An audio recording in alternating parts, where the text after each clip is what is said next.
السلام علیکم دوستو، میں ہوں عریش اور آپ ہیں اس وقت میرے یوٹیوب چینل عریشہ ناولس پہ۔ آپ سب کی دعاؤں کا بہت بہت شکریہ۔ میں بہت بہتر ہوں، لیکن پھر بھی میرے سوجن بہت زیادہ ہو گئی ہے اور چہرے کی کنڈیشن اب بہتر ہے، لیکن درد اب بھی ہے، لیکن ٹھیک ہو جائے گا انشاءاللہ، کل تک ٹھیک ہو جائے گا۔ میں نے اپنے یونیورسٹی سے بھی چھٹیاں لے لی ہیں کچھ، تاکہ ٹھیک ہو کر جاؤں تو بہتر ہے نا۔ میں وہاں پر بھی ہائی ہائی کرنے کا کوئی فائدہ نہیں ہے نا، تو درد ہوتا ہے تو بہتر ہے کہ گھر پہ بیٹھے رہو، اور گھر والے نخرے بھی اٹھا لیتے ہیں، یونیورسٹی میں کوئی نخرے بھی نہیں اٹھاتا تو بہتر ہے کہ بندہ آرام سے گھر بیٹھ کے کرے۔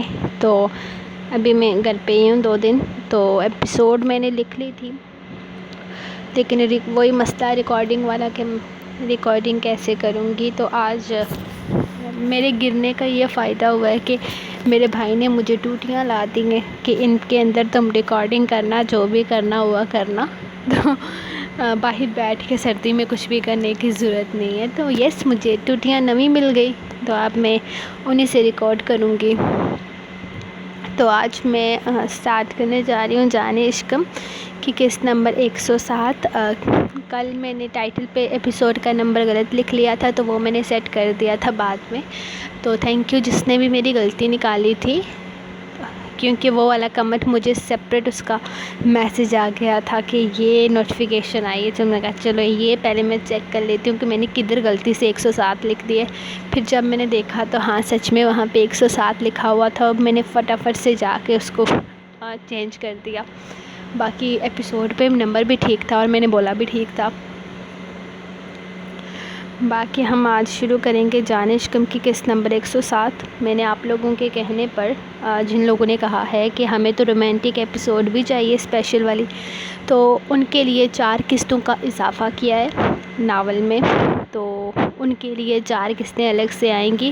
باقی ناول کی 115 ایپیسوڈ تھی، جو میں نے 120 پہ کنورٹ کر دی ہیں۔ انشاءاللہ کل سے یا پرسوں سے 2 قسطیں آئیں گی، تاکہ ناول جلدی جلدی ختم کر سکیں۔ اور جنونیت کی ایپیسوڈ اب میں سوچ رہی کہ بعد میں آئے گی، لیکن پھر بھی آپ لوگ بہت زیادہ پوچھتے ہو، اسی لیے سوچ رہی ہوں کہ کل شام کے وقت میں جنونیت کی ایک ایپیسوڈ اور دے دوں۔ باقی وہ آہستہ آہستہ اس لیے آ رہا ہے کیونکہ بیچ میں جانے عشقم ہے، تو میری یونیورسٹی سٹارٹ ہے، تو یونیورسٹی کے ٹیسٹس بہت قریب ہے، اس وجہ سے میں ابھی اس کو پراپر ٹائم نہیں دے پا رہی۔ لیکن جو لوگ پسند کر رہے ہیں، بار بار پوچھ رہے ہیں، آپ سب کا شکریہ۔ اب میں ناول کی ریکارڈنگ کرتی ہوں، تو انشاءاللہ کل سے 2 ایپیسوڈز آئیں گی۔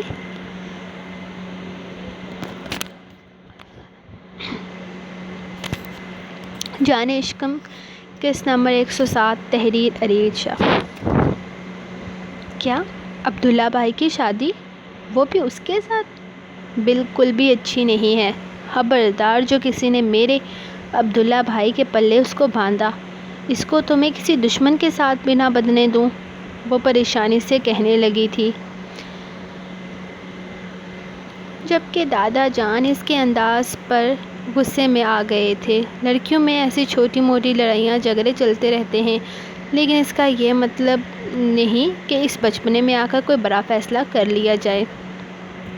نہیں بیٹا، ایسا نہیں ہے، وہ بہت پیاری لڑکی ہے، اور بہت اچھی بات ہے کہ وہ چھوٹی بہو کی بھتیجی ہے، اس کی عزیز ہے، تو ہمیشہ اس کے گھر میں آ جائے گی، دادا جان نے پیار سے سمجھاتے ہوئے کہا۔ اس کا مطلب یہ تو نہیں کہ آپ لوگ عبداللہ بھائی کی زندگی برباد کر دیں؟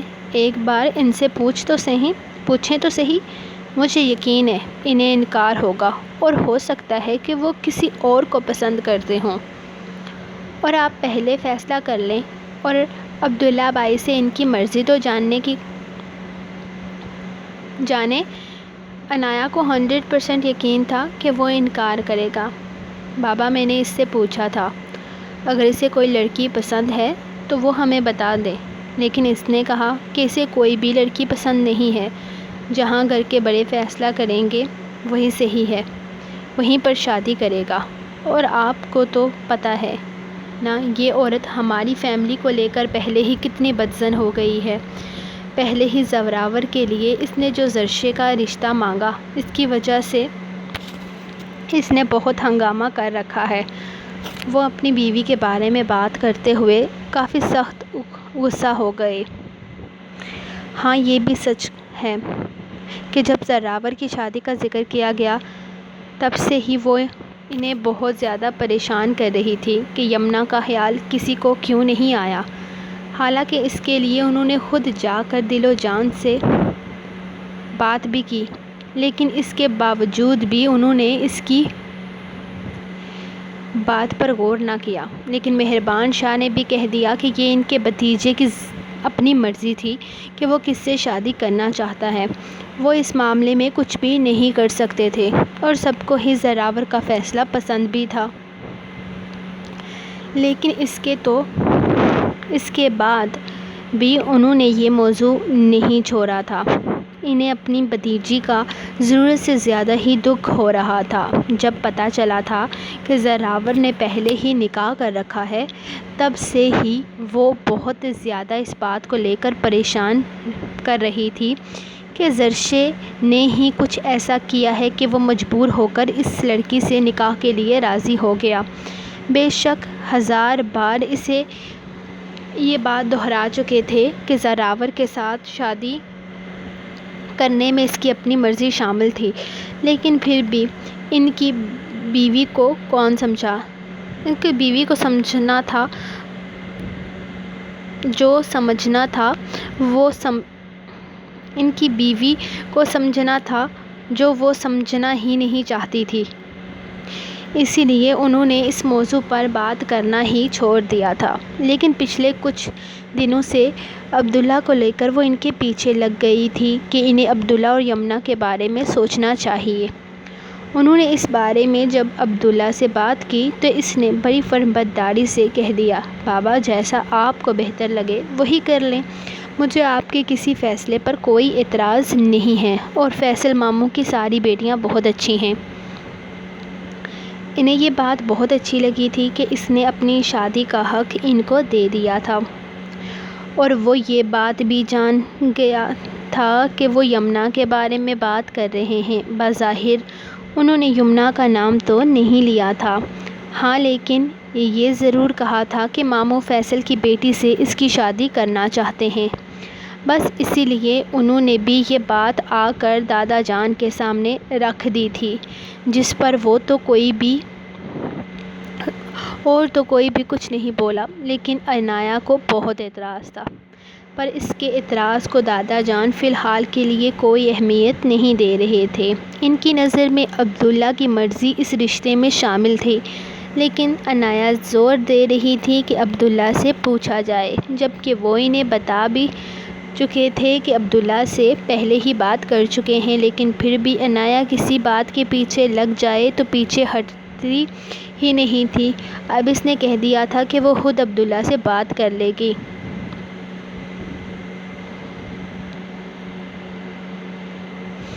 دروازے پر دستک ہوئی تو وہ جو بڑے مزے سے بیڈ پر لیٹی ہوئی تھی دروازے کے پاس آئی۔ اس کے کمرے میں کون آتا تھا سوائے اس کی پھپھو کے، لیکن انہوں نے دروازہ کھٹکھٹانے کی زحمت تو کبھی بھی نہیں کی تھی، تو پھر بھلا کون ہو سکتا تھا؟ وہ دروازہ کھول کر انہیں دیکھنے لگی۔ پہلے انجان آدمی کا چہرہ اس کے سامنے آیا تو اس کے ساتھ ہی عبداللہ بھی موجود تھا، اور عبداللہ کو دیکھ کر اس کے چہرے پر رونق آ گئی تھی۔ زراور کے ہاتھ سے نکلنے کے بعد آج کل اس کی نظر پوری طرح عبداللہ پر تھی۔ عبداللہ کے آنے جانے کے بارے میں اس کے پاس ساری انفارمیشن تھی۔ وہ کب آتا تھا، کب جاتا تھا، کیا کرتا تھا، کہاں رہتا تھا، ہر چیز کا وہ خوب دھیان رکھتی تھی۔ بلکہ آج کل تو وہ اس کے ساتھ زیادہ سے زیادہ وقت گزارتی تھی۔ عبداللہ کی ساری باتیں اس کی فیملی کے بارے میں ہوتی تھی، جس سے وہ اکثر اکتا جاتی تھی، لیکن یہ اس کی مجبوری تھی کہ اسے عبداللہ کی ساری باتیں سننی پڑتی تھی۔ عبداللہ بھی آج کل کافی زیادہ پریشان تھا اپنی فیملی کو لے کر، تو اس کے ساتھ بہت سارا وقت گزارتی، کبھی اس کے لیے چائے بنا لاتی تو کبھی اس کے لیے کوئی دلچسپی کتاب دیکھ جاتی۔ اسے کتابوں میں کوئی انٹرسٹ نہیں تھا، لیکن جب سے اسے یہ پتہ چلا تھا کہ عبداللہ کتابیں پڑھتا ہے،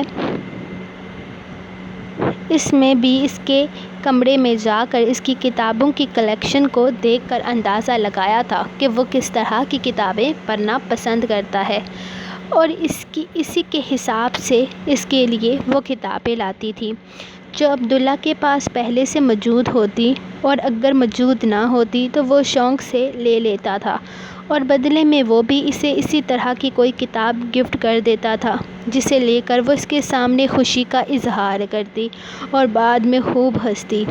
وہ انتظار میں تھی کہ ایک بار اس کی عبداللہ کے ساتھ شادی ہو جائے، پھر کس نے یہ سب کچھ دیکھنا تھا، وہ تو صرف وقت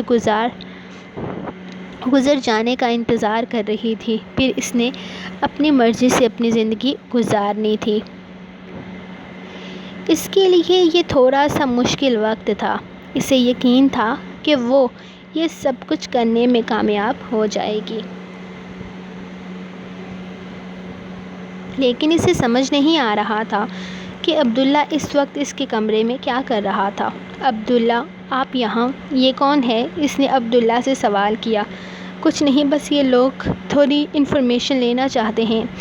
تم ذرا ہٹو، سائڈ پہ ہو جاؤ، یہ کچھ ٹریکنگ کریں گے۔ تمہیں پتہ ہے نا، کچھ دن پہلے بھائی کا موبائل فون گم ہو گیا تھا۔ ان کا دعویٰ ہے کہ فون بند کر دیا جائے تو بھی 14 دن کے اندر اندر فون کو ڈھونڈ لیتے ہیں، تو یہ سارے گھر کی تلاشی لے رہے ہیں، اسی لیے اس کمرے کی بھی تلاشی لینی بے حد ضروری ہے۔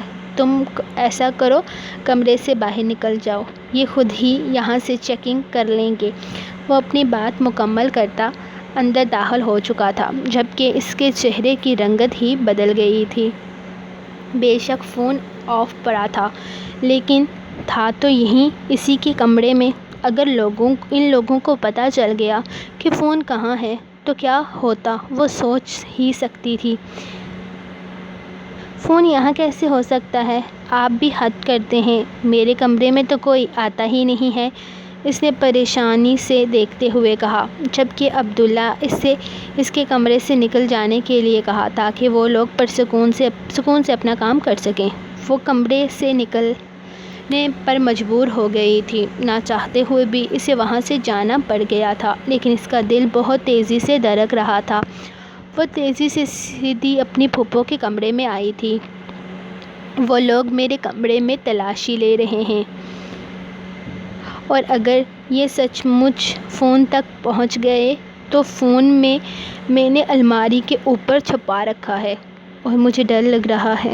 پلیز مجھے میرے گھر چھوڑ دیں، مجھے یہاں نہیں رہنا، وہ پریشانی سے انہیں دیکھتے ہوئے کہنے لگی، اور اس کی اس بات پر انہوں نے گھور کر اسے دیکھا۔ تمہارا دماغ تو خراب نہیں ہو گیا؟ مجھے پھنسا کر تم یہاں سے جانا چاہتی ہو؟ تو ایسا ہرگز نہیں ہوگا، یاد رکھنا۔ فون چھپانے کے لیے تمہیں اور کوئی جگہ نہیں ملی تھی؟ وہ لوگ کسی کمپنی سے ہیں، وہ چھوٹے موٹے کاموں میں ماہر ہیں، بس دعا کرو کہ فون ان لوگوں کے ہاتھ نہ لگ جائے، اور اگر فون ان لوگوں کے ہاتھ لگ گیا تو ہم کیا بہانہ بنائیں گے یہ بھی سوچو، کیونکہ مہربان کی وہ چالاک بیٹی ضرورت سے زیادہ تیز ہے، اور مہربان کو بھی مجھ پر شک ہو سکتا ہے کیونکہ وہ مجھ پر زیادہ اعتبار نہیں کرتے۔ وہ پریشانی سے کہنے لگی، جبکہ ان کی پریشانی دیکھ کر یمنا مزید پریشان ہو گئی تھی۔ اب پتہ نہیں کیا ہونے والا تھا۔ وہ جلد سے جلد یہاں سے بھاگنے کی تیاریوں میں لگی ہوئی تھی۔ اسے کوئی مطلب نہ تھا کہ اس کے جانے کے بعد اس کے پھوپھو پھنستی ہے یا نہیں، لیکن وہ یہاں سے چلے جانا چاہتی تھی۔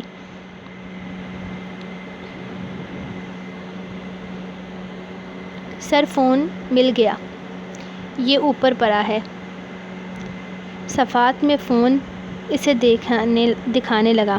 یہ زراور کا ہی فون تھا، جبکہ وہ موبائل کھولتے ہوئے اس کے اندر سے چیک کرنے لگے تھے۔ جس کے مطابق انہیں پتہ چلا تھا کہ یہ فون کتنے بجے بند کیا گیا اور بند کرتے ہوئے یہ فون کہاں پر موجود تھا۔ اس پر فنگر پرنٹس بھی موجود ہوں گے۔ اگر آپ چاہتے ہیں تو ہم آپ کو اس فون کے بارے میں مزید تفصیلات بھی نکال کر دے سکتے ہیں۔ آپ کا فون چوری کیسے ہوا، کس نے کیا، سب کچھ پتہ چل سکتا ہے۔ ہم آپ کو ساری تفصیلات نکال کے دے دیں گے۔ وہ فون لے کر اس کے سامنے آتے ہوئے کہنے لگا، نہیں، اس کی ضرورت نہیں ہے، آپ نے جتنا کام کر دیا اتنا بہت ہے، آگے ہم خود دیکھ لیں گے۔ ویسے بھی یہ ہماری فیملی پرابلم ہے تو ہم خود ہی حل کر لیں گے، آپ کو پریشان ہونے کی ضرورت نہیں۔ یقیناً یہ چوری کسی نوکر نے کی ہوگی، عبداللہ نے شرمندگی سے کہا تھا۔ یقین نہیں آ رہا تھا کہ اس کے بھائی کے فون کی چور اور کوئی نہیں بلکہ یمنا ہے۔ سر، اگر کسی نوکر نے یہ حرکت کی ہوتی تو فون اوپر سے تو ہرگز، یہاں اوپر تو ہرگز نہ رکھتا۔ جس نے یہ حرکت کی ہے، آپ نے اسے اس کمرے سے رخصت کیا ہے۔ باقی آپ کے گھر کا معاملہ ہے، آپ خود حل کر سکتے ہیں۔ اگر ہماری کسی بھی مدد کی ضرورت ہو تو ہم حاضر ہیں۔ باقی یہ آپ کا معاملہ آپ خود حل کریں۔ اب میں چلتا ہوں، انشاءاللہ اگر زندگی رہی تو پھر ملاقات ہوگی۔ وہ اس سے ملتے ہوئے باہر نکل گیا تھا، جبکہ عبداللہ فون ہاتھ میں لیے اپنے موبائل سے مکرش کو فون کرنے لگا۔ یہ بات اسے بتانا بے حد ضروری تھی، کیونکہ وہ جاننا چاہتا تھا کہ اس کے گھر میں ایسا کون ہے جو ان کے خلاف کام کر رہا ہے۔ اور تھوڑی ہی دیر میں وہ مکرش کو سب کچھ بتا چکا تھا، مگر اس نے فی الحال کسی سے بھی کچھ بھی کہنے کے لیے اسے منع کر دیا تھا اور کہہ دیا تھا کہ میں خود گھر آ رہا ہوں، جب تک میں گھر نہ آ جاؤں تب تک یہ معاملہ چھیڑنے کی ضرورت نہیں ہے۔ عبداللہ زراور کا فون اپنی جیب میں ڈالتے اس کے آنے کا انتظار کرنے لگا تھا۔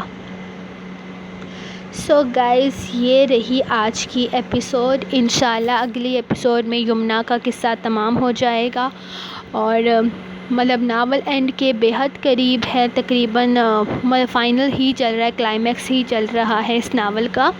اور دوسرا ناول جنونیت، وہ میں آپ کو پہلے ہی بتا چکی ہوں۔ اس کی 13 ایپیسوڈ ٹوٹل رہتی ہیں، جو کہ 13 ایپیسوڈ ہیں، اور یہ میں اسی ہفتے میں ختم کرنا چاہتی ہوں۔ آج میرے خیال میں ویڈنسڈے ہے، تو دو ایپیسوڈ ہیں، اگر دوں تو بھی منڈے تک ہی چلا جائے گا۔